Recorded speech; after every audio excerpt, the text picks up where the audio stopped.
Okay, so the other device, first of all, I want to reiterate if you didn't see part one, there's a big warning that I wanted to do. Things I will discuss in this video is I do not take any responsibility.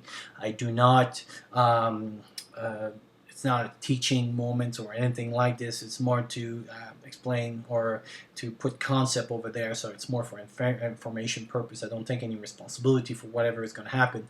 Like I was saying in the first video, the things that we're going to be explaining, some of the concept cannot be tested because they're MacGyver-ish. So they're things a little bit duct tape it and stuff, and you cannot go in a hospital and check someone that's going to have like the proper care, and then another guy that's going to get top duct tape kind of things doing, and then see if it works. So their concept seems to be working. It kind of comes from stuff that we do in hospitals and other things, but again, watch the first video to explain a little bit more, but I want to be sure that the warning is still there. It's not a be careful about what we're going to talk about and how to use it as well. In my kit, we were talking about kind of basic airway, so a CPR mask, back valve mask, and OPAs, and a thing called new mask. So the other things now that we're going to talk about is those ones, and those are called King LT, and I forgot the second name of it because they're the one with the special tube at the end right over here. So basically this is that you can put NG tube, an OG tube, or gastric tube. So it's a tube that you go and it goes right straight to your stomach. So now you can also suction out of your stomach. Sorry. So when you intubate someone, so what we call, like when you see in movies and stuff, when they have like the little laryngoscope and things, and they put a tube in. It looks a little bit similar to things, but it doesn't go the same way. This is a blind insertion versus the other one is direct visualization. So basically when you intubate someone, you lift with the laryngoscope and stuff, and then you see the vocal cords, and then when you see the vocal cords, then you would pass the tube through it, and then you inflate a balloon, and that's how you push the air, but you put the air straight there. In anatomy, we kind of have like two tubes. We got the trach, which is the one that you feel like all those little rings there. That's your trachea, which goes into your lungs, so it looks like a reverse tree. And then you have your esophagus in the back, and so when you eat food and stuff goes to your stomach, that's the other tube in the back. So this little pointy port kind of goes a little bit above or even inside that where we swallow foods. And so that's why there's two balloons. So those little blue things are balloons. So the first balloon over here is a big balloon, and the other one is a little smaller balloon. And so what it does is that when you put in, basically it is a blind insertion. So you open the mouth of someone, you put that in, and you start inflating the balloons. Again, it's not a teaching purpose, it's just for information. So there's a little port over here where you inflate your balloons, and that's what happens. So that little port at the end of it is for that, it's connected to that port. So the tube that goes into your stomach is going to go up there.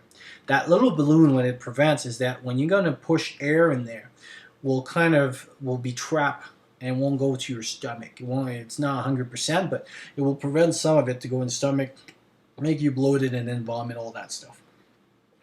So the air comes out from this part of the tube. So you see there's like a little hole here and kind of a whole bunch of stuff. So basically it's connected to this part. So this is kind of this part of the tube, and this part over here is connected more from the back. So that little hole where my finger is moving right here is connecting to this part where the other finger is moving. Now this part where my finger is moving is connected to this part where it's gone. So it's called supraglottic because you're above the airway and stuff. So so basically when you put that on, you inflate those two balloons. So it's not a direct, and basically you kind of go blind and stuff. And I'll put a video that explains a bit better with animations and stuff. So what's the purpose of having those things? The beauty with those versus the laryngoscope and stuff, and we were explaining in the first video that endotracheal intubation, if somebody really needs that, it's kind of almost useless, is that there's two colors, the yellow and the red one, and pretty much beside pediatric, any adults now fits between those two. So that's one big advantage. You carry two instead of a whole bunch of tubes when you do direct intubation. Second, it's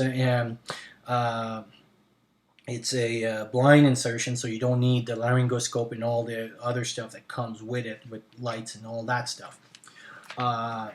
Third is that, I mean, you can still protect the airway and bag with those things and stuff. So why carry those things if you were saying before that, we shouldn't bag somebody and stuff? Those are more for situation because, I mean, my portable clinic is still, as let's say there's an earthquake, and I become kind of a center of triage to response. I mean, I still have the knowledge of how to help, so I could provide help to some people. So if somebody is trapped in a building and I can put one of those because he's unconscious, bag them, get them out of there so I can give them to rescue. That is the purpose of those things. There's maybe other situation, but having two, I mean, like, there's no weight, there's nothing else to carry, it's very low maintenance, it's very low, and there's a syringe that comes with that stuff. The syringe is somewhere in the bag there. It's very low maintenance, it's very low knowledge and skills to keep up. And like I said, with two of those, that means I can intubate. I can help maintain the airway of two people. And that would be kind of the situation I'm thinking. So if I'm helping rescues, or if we're, I know that there's people outside that could take care of them now, and I'm just stuck with this, at least now I can help quickly. So that would be more the purpose. It's not for long distance and long care, because to be able to insert that, the person has to be totally unconscious, because when you're going to put that on, if they have any gag reflex of any size, like that, when you put your finger in the back, that won't go in. So they have to be totally out so that you can put one of those. So that's the purpose of me carrying things like that. And then now the second part. And so this part will be quite interesting, I think, and this is more the concept and the warning that you have to be careful and stuff. So we'll do a little, we'll be back with the concept.